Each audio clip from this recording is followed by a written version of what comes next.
네, 지금부터는 한눈에 보는 시장을 통해서 시장 주제 잡고 그에 따른 전략까지 이어가 보겠습니다. 한눈에 이 시간만 함께 하시면 시장 보실 수가 있을 텐데요. 도움 말씀 주실 두 분 만나보겠습니다. 인성희 고문 그리고 김덕호 대표 함께 하겠습니다. 안녕하세요. 안녕하세요. 네, 먼저 첫 번째 이슈부터 짚어보겠습니다. 많은 분들이 거두절미하고 이 이야기 해주십시오라고 하실 것 같습니다. 삼성전자, 일단은 실적이 어떻게 나왔는지 시장에 관심이 많으시다면 알고는 계실 거예요. 3분기 시장 전망을 하회하는 영업이익 9조 원가량을 기록합니다. 매출은 한 79조 원으로 지난해 같은 기간보다 17%가량 증가하면서 사상 최대를 기록하기도 했는데 영업이익이 10조 원에 미치지 못했다는 게 주가를 또 아래쪽으로 끌어내리는 것 같습니다. 자, 일단 눈에 띄는 건요. 고모님, 이례적으로 삼성 경영진들이 사과문을 발표를 했더라고요. 실적이 어떻게 나왔길래 이런 이례적인 행보가 보인 겁니까? 글쎄요. 하여튼 뭐 얼마나 위급하면 사과문까지 발표하면서 그 주주들을 달래야 되는지 모르겠지만은 지금 뭐 어닝 쇼크라고 얘기하는데 2분기 실적은 어닝 서프라이즈급이었거든요. 근데 주가가 올라갔습니까? 그렇지 않거든요. 그 전까지 좀 기대감으로 올라갔다가 실제적으로 실적이 발표되고 상당히 예상보다 좋게 나왔는데 불구하고 주가는 그때부터 빠졌단 말이에요. 다가 이번에 3분기 잠정 실적이 발표되는데 예상 컨센서스는 영업이익을 한 10조 좀 넘는 10조 한 7천억 정도로 예상했는데 실제로 나온 건 뚜껑을 열어보니까 9조 한 1,000억대 정도로 좀 나왔다. 그게 어닝 쇼크다라고 했는데 실제적으로 이게 어닝 쇼크인지 이 정도면 그래도 좀 선방한 거 아닌가. 왜냐하면 한간에서는 안 좋게 보는 쪽에서는 영업이익을 8조대까지도 예상을 했단 말이에요. 그러니까 그거보단 좋게 나왔어요. 그래서 지금 이 상황 때문에 뭐 경영진이 사관 발표하고 6만 원 이제 하락을 하니까 좀 다급해진 모양새를 나타내고 있는데 실제적으로 이 삼성전자가 이제 무슨 실적 가지고 올라가고 실적이 좋아지고 올라가고 실적이 나빠지고 떨어지고 그럴 종목인가 그건 아닌 것 같아요. 그건 이미 지났고 실적 대비하면은 이미 삼성전자는 10만 원이 넘어가 있는 게 맞거든요. 네. 다른 외국 기업하고 비교해 본다면 근데 그거하고는 다르게 움직이는 상황이고 지금 외국인들의 수급이에요. 외국인들이 삼성전자를 팔고 지금 한 달 동안 누적된 게 1억 2,500만 주를 매도를 했단 말이에요. 지분율이 56% 넘었다 지금 53% 바닥으로 떨어졌단 말이에요. 그러니까 외국인들이 팔고 나가는 게 가장 큰 영향이었던 것 같고 외국인들이 왜 팔까? 삼성전자를 판다기보다는 한국 증시를 외면하고 있는 것으로 보는 게 맞은 것 같아요. 그러니까 어느 정도 좀 딴 쪽으로 신흥시장으로 좀 빠른 쪽으로 지금 중국 시장이 상당히 빠르게 움직이잖아요. 중국 시장 그 자금이 움직여 갔다가 아무래도 한국 시장이 많이 빠지면 그때 또 들어오는데 그때 되면 또 바닥에서 올라올 수 있는 게 삼성전자고 지수를 견인할 수 있거든요. 그러니까 그때까지 시기적으로 지금 텀을 두고 있는 거다. 삼성전자가 문제가 아니다. 한국 증시가 문제다. 외국인들이 빠져나가는 거 이런 쪽으로 보는 시각이 맞겠다 생각입니다.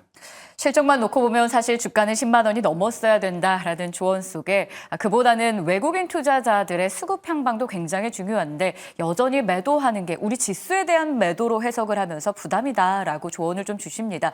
김덕호 대표님 의견은 좀 어떨까요? 삼성전자 실적 보시고 가장 먼저 떠오른 단어나 문장이 있으셨을까요? 아무것도 떠오르지 않았습니다. 네. 정말 죄송한 말씀이지만 삼성전자 실적 발표가 나와서 뭐 걱정할 필요도 없었고 그렇다고 해서 너무 잘 됐다 혹은 뭐 다행이다 이런 생각도 들지 않았습니다. 그러니까 지금 이제 삼성전자에 대해서 영업이익을 사실 이제 뭐 10조 원 이상 이제 뭐 기대가 된다라고 하는 것도 어떻게 보면은 증권사 애널리스트들이 이제 나름대로 이제 객관적 근거를 대입한 하나의 피셜입니다. 그러니까 애널리스트 분들이 레포트를 쓰는 것도 그러니까 합리적 근거에 맞추어서 이제 예정이 가능한 부분들은 어떤 것들이 있는가를 이제 추정해서 적용을 하는 건데 제가 유독 이제 놀라지도 않았다라고 말씀을 드리는 원인은 뭐냐면은 그러니까 삼성전자에 대해서의 어떤 성장 탄력에 대한 부분들이 받쳐지기 위해서는 미국 시장에서의 AI 선두권을 계속 꾸준히 유지를 할 수 되고 여기에 대한 작은 부분들이 우리가 하반기까지 지금 계속 이렇게 끌려져 있는 것이 아니라 좀 더 미국 정부가 적극적으로 이 미국 기업에 대해서의 투자를 강화를 했어야 됩니다. 그런데 지금 미국 같은 경우에도 아시겠습니다만 바이든 정부가 지금 레임덕이잖아요. 그러면 사실 아무리 정부 자금이 미국 부채가 많다 하더라도 미국은 이 부채를 활용해서 미국의 기업들을 살리는 데 있어서는 적극적으로 투자를 합니다. 그러다 보니까 차라리 부채를 더 추가적으로 발행해야 한다라고 하면은 대선이 결정된 이후에 대선 결과가 나온 이후에 결정하겠다는 입장이다 보니까 지금 다소 뭐 칩스 법안과 관련된 부분들에서 세액공제 혜택을 좀 더 지급하는 보조금을 뭐 지연시킨다든가 이런 모습들이 계속 나오기 때문에 미국 내 시장에서도 당연히 이런 부분은 부담이 작용할 수밖에 없고요.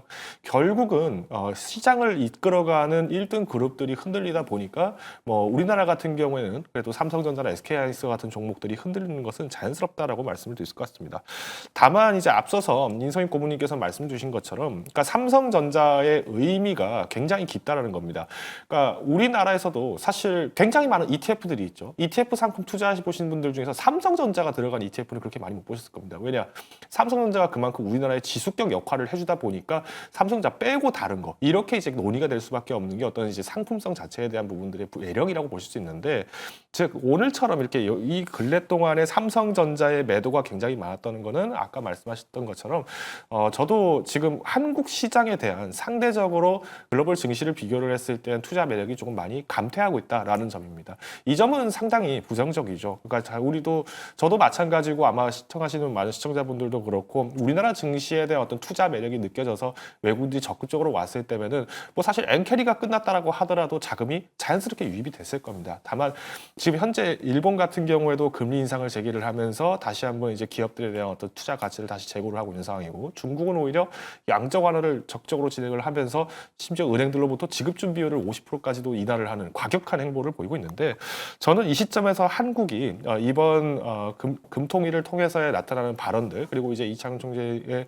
발언과 더불어서 이제 거시 경제적인 어떤 인사이트 부분들이 결국은 삼성전자라는 하나의 기업의 주식의 가치로서 좀 상응되는 한국 증시에 대한 매력을 조정하는 것이 필요하지 않나라고 판단을 하고 있습니다. 참 삼성전자 이야기를 하는데 우리 지수 이야기로 연동이 될 수밖에 없는 것 같습니다. 자, 그렇다면 삼성전자 자체적인 주가의 반등 모멘텀은 없을지도 알아봐야 될 것 같아요. 고모님 의견 좀 어떠세요? 삼성전자가 살아나야 또 한국 경제와도 밀접한 연관, 주가 자체에도 영향이 있을 텐데요. 뭐 당연히 뭐 그 연관성은 있는데 삼성전자만 보면서 매매를 할 수 없는 시간인 것 같아요. 지금 지금 우리가 한두 번 속은 것도 아니고 뭐 삼성전자가 좋으니 SK 하이닉스가 더 좋으니 빠르니 얘기를 많이 했는데 그쪽만 계속 쳐다보고 있다가는 지금 다 실기할 수 있을 것 같아요. 그거보다는 현재로서는 주가는 현 상태에서 크게 모멘텀이 없다. 우리나라 지수도 외국인들이 살 특별한 이유가 없다. 현 상태가 계속 지속된다. 이렇다면은 다른 쪽에서 해답을 찾는 게 맞을 것 같아요. 지금 빠르게 올라가는 게 지금 중동 문제 방산 관련 그다음에 최근에 뭐 토큰도 이제 또 이슈가 되면서 발행을 하느냐 안 하느냐면서 토큰 관련 그다음에 중국 경기 부양과 관련된 화장품이나 여행, 항공 이런 쪽 움직이는 게 의주까지 해서 이렇게 움직이는 쪽이 있거든요. 그런 쪽에 맞춰서 발맞춰서 지금 현재선 그런 쪽에서 좀 매매하는 게 아무래도 현재 그냥 사놓고 그냥 기다리기보다는 그런 쪽에서 발빠른 매매가 훨씬 낫겠다 생각이 들고 그다음에 하반기 갈수록 최근에 제약 관련해서 이제 그 비만 관련해 가지고 이런 것도 좀 툭툭 튀어나오는 경우가 계속 있거든요. 그래서 그런 쪽에서 매매를 하시는 게 맞지.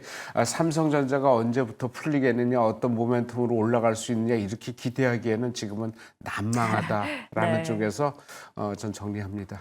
알겠습니다. 그러면 저희 삼성전자 보유자분들은 어떻게 해야 될지 뭐 신규 접근은 지수 차원에서의 고민을 한다 하더라도 보유자분들에 대한 좀 전략을 주시죠. 김덕구 대표님 도와주세요. 일단 뭐 하반기의 실적 자체가 뭐 상반기에 대비했을 때에 대한 매력 탄력도는 많이 후퇴를 할 것으로 전망이 되고 있습니다. 그 원인도 이제 아무래도 중국에서 이런 양적 완화를 진행을 하면서 특히 이제 반도체 쪽에 대한 투자를 계속 이제 구속적으로 진행을 하고 있는데 지금 중국 정부가 경기 부양을 하기 위해서 양적 완화를 진행하는 부분들은 이제 기업 투자 부분들을 좀 더 촉진시키기 위한 것으로 지금 해석이 되고 있고요. 특히 중국이 가장 강점으로 가지고 있는 그러니까 개인 정보에 대한 어떤 취급 권한이 굉장히 강한 국가다 보니까 이 점을 활용을 해서 이제 미국 IT 기업들과의 어떤 AI 산업에 대한 선두상을 이제 줄다리기를 진행할 수밖에 없습니다.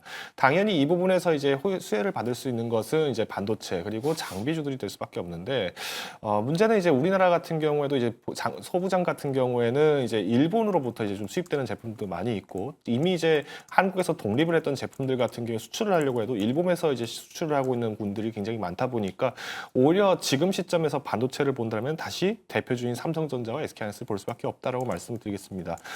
다만 이제 삼성전자 같은 경우에는 이번 3분기 때 이제 DS 부분이 좀 부족했다라고 나오지만 이제 오히려 이제 모바일 부분 같은 경우에도 지금은 조금 우려의 감이 나타나고 있습니다. 애플이 아무래도 이번 아이폰 16을 출시를 하게 되면서 생성형 AI 폰의 시장에 이제 또 하나의 경쟁자로 좀 들어오긴 했습니다만은 그래도 불행 중 다행이라면은 이번에 유럽으로부터의 AI 독점 규제법에 반독점 규제법에 의거를 해서 완벽한 애플 인터넷가 탑재되지 않았다는 점. 그래서 상대적으로 아직까지는 생성형 AI 폰에서는 삼성전자가 우위를 점할 가능성이 기대가 있다라고 좀 말씀을 드리면서 일단 지금 시점에서 과잉 어떤 추가적인 매수를 하시기보다는 지금은 어느 정도 관망 상태를 보시는 게 더 합리적일 것으로 보여집니다. 다만 향후 12개월 전망에서 이제 가전 부문에 대한 수요 회복이 가장 관건이기 때문에 지금 인도의 첸나이 지역에도 지금 마찬가지로 노조 활동이 지금 강성으로 가고 있어요. 그러니까 이런 어떤 노조 활동들 관련된 부분들에서의 이슈들이 계속 부각될수록 삼성전자에 대한 주가는 상대적으로 부담이 될 수 있다라는 점 참고하시면 좋을 것 같습니다. 보유자분들은 일단은 보수적으로 지금 가지고 있자, 버텨보자, 뭐 이렇게도 해석이 가능할 것 같은데요. 자, 그런데 문제는 또 SK 하이닉스로 이 불똥이 좀 튄 것 같기도 합니다. 실적 발표는 삼성이 했는데 주가 하락폭은 하이닉스 쪽이 더 크죠. 현구간에서 2.38% 하락하며 18만 원 걸친 채 거래를 이어가는데요. 어제 많이 올라서인 걸까요? 사실 고문님 밤사이에 엔비디아가 기술주 부진에도 나홀로 상승을 했던 이력이 있어서 오늘 SK 하이닉스가 삼성과는 별개의 움직임을 나타내지 않을까 기대하신 분도 있었을 거거든요. 오늘 SK 하이닉스 하락은 어떻게 보십니까? 그냥 맞는 것 같아요. 어제 올라서 오늘 좀 차익 매물 나오는 것 같아요. 미국 시장은 올랐는데도 불구하고 지금 삼성 영향 때문에 반도체 어제 올랐던 반도체들이 오늘 다시 전체적으로 하락을 하고 있거든요. 그래서 그 영향인 것 같고 아무래도 하이닉스 같은 경우는 HBM 쪽에 뭐 수요가 엄청 이제 뭐 늘어나고 뭐 내년까지도 이미 뭐 끝나 있는 상태이기 때문에 실적은 제가 보기에는 하이닉스만큼은 실적에 대해서는 그렇게 우려할 필요는 없다. 상당히 실적에 대해서만큼은 아마 그 투자자들한테 만족시켜줄 만한 그런 내용일 거다라고 생각하면은 오늘 하락은 되레 하이닉스에 대해서는 매수 차원에서 보는 게 맞지 않겠냐. 저 개인적으로는 이런 쪽에서는 하이닉스는 꾸준한 상승 연말까지도 충분히 상승이 기대되고 뭐 시가로 제시한다면은 전 고점인 20만 원 이상은 충분히 올라갈 가능성이 있다. 삼성전자하고 조금 별개다라는 측면에서 한번 관심 가져주는 건 어떨까 생각이 듭니다. 오늘의 조정이 어쩌면 매수의 기회가 될 수 있다. 실적 측면에서도 어쨌든 우호적인 전망이 나오는 SK 하이닉스입니다. 저희 삼성전자 실적과 더불어 반도체 이야기 나눠봤는데요. 자, 이번에는 두 번째 섹터 이야기로 넘어가 보겠습니다. 보시죠. 제약바이오가요. 오늘 부진한 시장 안에서도 톡톡히 제 역할을 해줍니다. 하반기까지 제약바이오가 참 잘 갈 것이다 라는 전망이 나왔는데 정말로 내 포트폴리오 수익 조금 더 늘려주는 효자 섹터가 될 수 있을까요? 일단 가장 더 잘 가는 쪽은 비만 치료제예요. 펩트론이 일라이릴리와 기술평가 계약 소식이 어제 전해지면서 시간의 단일가에서 상한가에 들어갔고요. 오늘 본장에서도 추가적인 상한가 직행을 합니다. 위고비 상력으로 K 비만 이야기 더 뜨거워질지 관심도 높아지고 있는데요. 김도구 대표님, 펩트론 소식부터 좀 전해주시죠. 사실 이 비만 치료제도 그 안에서 순환매가 좀 돌지 않았습니까? 몇 개월 동안. 펩트론이 이제 제 역할 톡톡히 하며 내가 주인공 역할을 해주는 겁니까?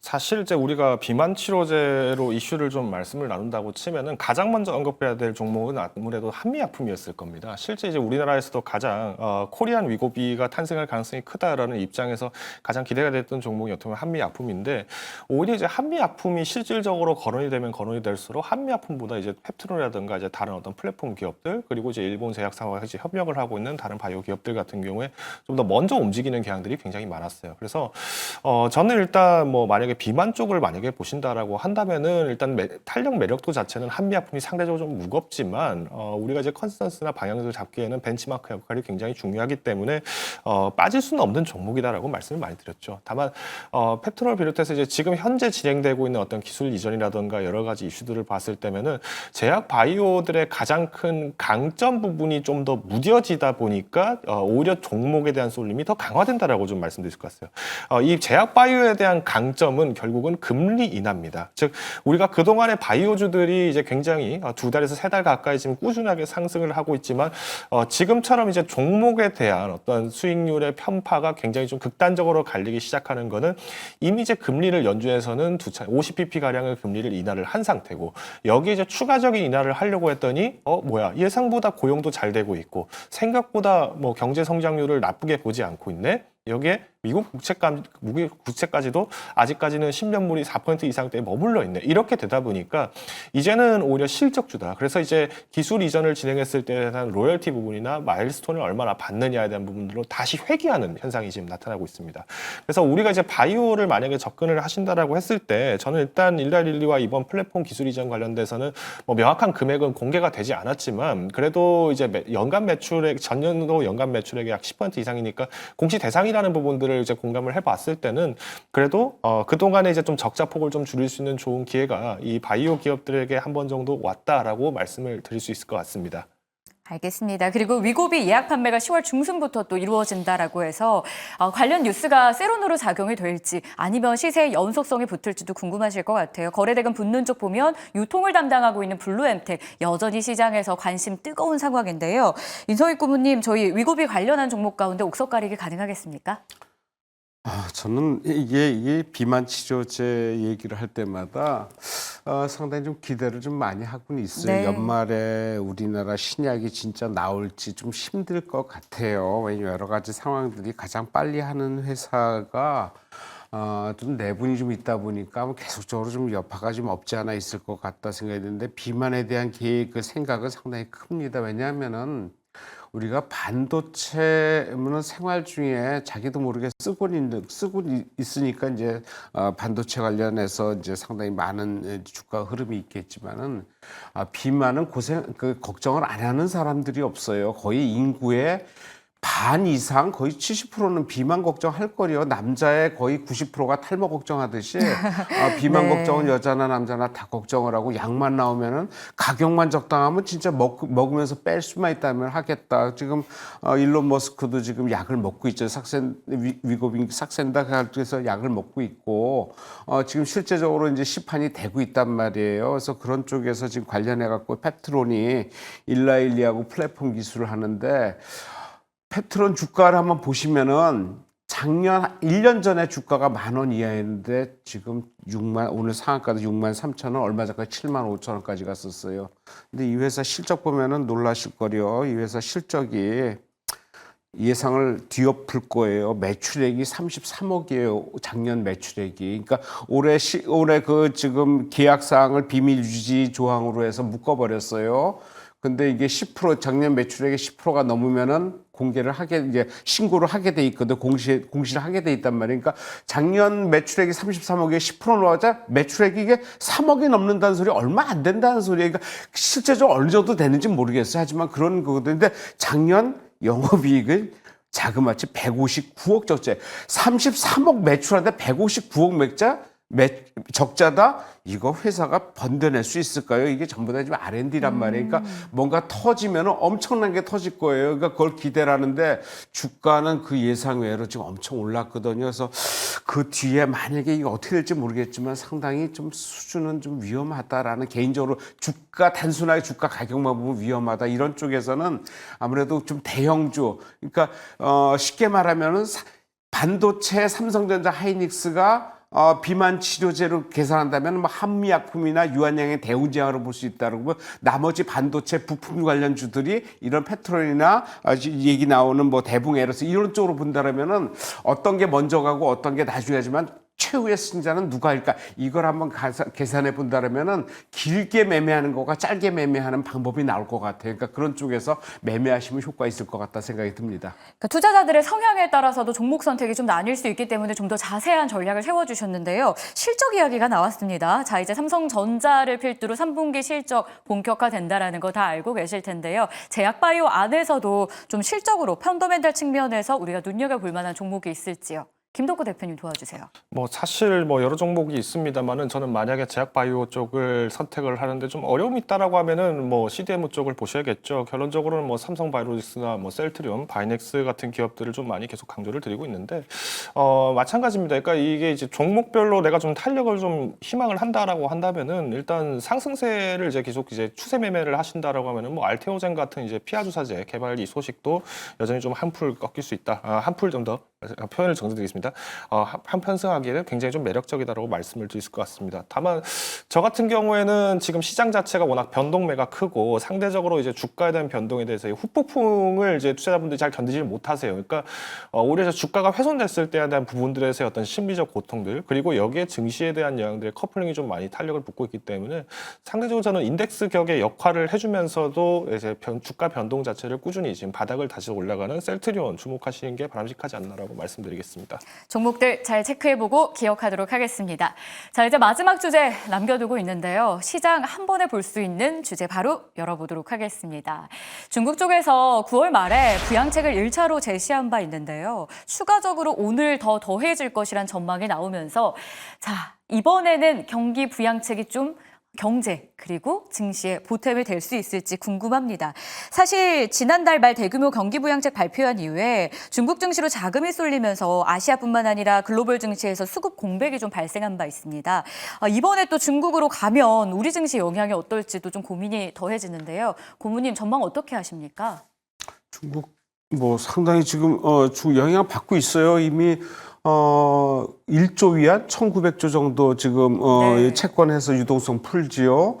지준율 0.5% 인하를 하지요. 그러니까 이 유동성이 상당히 커진 거예요. 실제적으로 주가는 영향을 받았어요. 지금 중국의 상해 지수 같은 거는 20%가 넘게 지금 바닥에서 올랐고요. 맞아요. 그리고 우리가 대표적으로 ETF에 걸고 문제가 재작년까지 문제가 컸던 그 항생 지수 있잖아요. 홍콩 항생 지수는 거의 30% 이상 지금 급등을 했어요. 그러니까 여기서 그치겠냐? 좀 그칠 것 같지 않아요. 더 올라갈 수 있을 것 같아요. 왜냐면은 중국이 한번 뻗기 시작하면은 실제적으로 무시무시할 정도로 움직일 수 있단 말이에요. 그러니까 중국이 굵기 정책을 여러 군데로 피고 있잖아요. 그런 쪽에서 중국이 추가로 어떤 이제 지원책을 내둔다면은 중국 관련 지수는 계속적으로 올라갈 수밖에 없고 거기에 관련된 ETF나 여러 가지 상황도 호전될 수밖에 없다. 그리고 우리는 이제 그거와 관련돼 갖고 어떤 업종이 어떤 종목이 오를까지 가장 먼저 오르는 거는 중국 관련 기업, 그러니까 중국이 대주주 지분을 갖고 있는 기업이에요. 이런 대표적인 게 뭐 형성그룹인데 필델릭스, 뭐 오가니틱, 코스메틱, 뭐 여러 가지 컬러레이 이런 종목들 있잖아요. 실적은 형편없어요. 하지만 이거 실적 갖고 볼 수 있는 건 아니거든요. 그리고 중국 기업은 이러다가 어느 순간에 그냥 툭 하고 빠져나갈 수 있어요. 그러니까 갑자기 철수한단 말이에요. 근데 중국이 항상이 아니라 그래왔던 경험이 있기 때문에 걱정은 되는데 지금 이 상황에서 빠져나갈 일은 없단 말이에요. 좋은데 더 있을 필요가 있죠. 그래서 그런 쪽에서 걱정하지 말고 실적과 관계되지 않고 그냥 수급에 의해서 워낙 가격 자체가 1,000원 이하대 싼 가격 종목들이 많거든요. 이런 쪽에서 단기 매매는 저는 당분간은 충분히 우리 시장이 별로 안 좋기 때문에 충분히 그런 쪽에서는 가능할 것 같다라는 생각이고 그거 외에 뭐 우리가 영향을 받고 있는 화장품 미용기기 관련 종목들도 눈여겨보고 의료도 눈여겨보고 그러니까 중국과 관련된 쪽에 반도체를 제외한 자동차를 2차전 제외한 그런 쪽의 그 섹터들은 계속적으로 상승 추세를 타지 않을까라는 쪽에서 관심 있게 볼 필요 있다 생각이 듭니다. 김덕구 대표님 의견은 좀 어떠세요? 건설주들이 좀 강하게 탄력이 붙으면서 올라와주고 있는 상황이고 화장품 쪽은 오히려 오늘은 잠잠한 모습이에요. 전략을 저희가 좀 더 집중할 섹터 우선순위를 나열해 볼 수 있을까요? 일단 이제 중국 정부가 이렇게 지금 부채를 대량으로 발행을 해서 중국 정부가 부채 발행을 해서 이제 결국은 중국 증시를 지금 부양하는 형태가 되고 있는 건데 이 부분들을 잘 이해를 하셔야 됩니다. 지금 중국 같은 경우는 여전히 이제 외국인 신규 투자, 그러니까 FDI 지수가 여전히 계속 지금 축소가 되고 있는 있는 상황이고요. 결국은 그 자금을 이제 끌어들이기 위한 하나의 정책으로서 이제 내수 자체로서 조달할 수 있는 자금을 중앙 정부가 담당하는 역할을 하고 있습니다. 근데 문제는 중국은 사실 증시의 부양보다도 오히려 이제 중국의 부동산 자산에 대한 가격 상승을 통해로 경제 성장을 굉장히 많이 주도했던 국가입니다. 그런데 이 경제 성장을 주도하기 위해서는 지방 정부의 재정 건전성이 확보가 돼야 되고 지방 정부에 대한 투자를 중앙 정부가 보증을 해줘야 되는 역할이 나왔었는데 오히려 지금의 상황에서는 중앙 정부가 지방 정부의 재정을 빼들어 가고 있는 상황이에요. 이걸 가지고 대표적인 이제 성장 산력이 가장 높았던 2차 전지, 즉 이제 전기차 시장과 그리고 반도체 산업에 대해서 꾸준한 투자를 진행을 하고 있는 상황인데 저는 일단 이 시점에서 봤을 때 과연 이 정부가 발행했던 이 부채가 정말 중국의 인민 개개인에게 도달할 수 있는 데까지의 그 시간 타임이 짧을 것이냐를 계산해 본다라고 한다면은 오히려 그 기간은 꽤 단축되지는 못할 것으로 전망이 되고 있습니다. 다만 앞서서 이제 인성희 고문님께서 말씀해 주신 것처럼 이제 중국 관련주라고 한다면은 이제 뭐 대표적인 게 면세점, 화장품 관련주가 될 것인데 이런 테마들 같은 경우는 좀 최근에 조정이 굉장히 많이 깊게 나타났었죠. 그러다 보니까 이 조정 여파를 활용해서 단기적인 매매에 대해서는 충분히 가능한 공감의 때가 나타나고 있다라고 좀 말씀드릴 것 같습니다. 대표적인 종목이 어떻게 보면 아모레퍼시픽입니다. 아모레 같은 경우에도 뭐 사실은 그동안 중국 관련 소비 부진이 극복될 것이다라는 얘기는 올해 상반기부터 계속 얘기가 나왔어요. 근데 실질적으로 2분기, 그러니까 하반기 실적이 발표된 이후에는 주가 훼손이 좀 상당히 나왔다가 다시 기대로 지금 3분기 때 상승했던 부분들이 좀 반락이 됐어요. 그러면 저는 오히려 시청자분께서 좀 단기 매매에 강하다라고 하시는 분들이라면은 뭐 아모레퍼시픽 같은 기업들을 좀 선점해 보시는 것도 좋은 매매가 될 거라고 보고 있지만 문제는 지금 중국 정부가 발행하는 부분에서 이 부채는 결국 2021년도에 중국의 정부에서 그동안 제창을 했던 샤오캉 사태, 즉 중국 인민들이 먹고 사는 문제가 해소되는 관건을 만들겠다라는 것인데 1인당 GDP는 달성을 했지만 사실 아직까지 뭐 청년 실업이라든가 이런 부분들은 여전히 지금 깜깜무중이기 때문에 오리무중이기 때문에 저는 이 부분들은 단기적인 매매의 기회로서 제한적 접근을 하시는 게 바람직하지 않을까라고 판단을 하고 있습니다. 네, 이렇게 해서 저희가 시장 안에서 주요 이슈들 짚어보고 그에 따른 전략을 세워봤습니다. 실시간으로 시장 이야기 나눠봤는데요. 잘 참고해 주시고요. 자, 이번에는 수급의 향방이 어디로 향하고 있는지 외국인과 기관의 선택을 한번 살펴보도록 하겠습니다. 바로 수급의 향방 이어보시죠.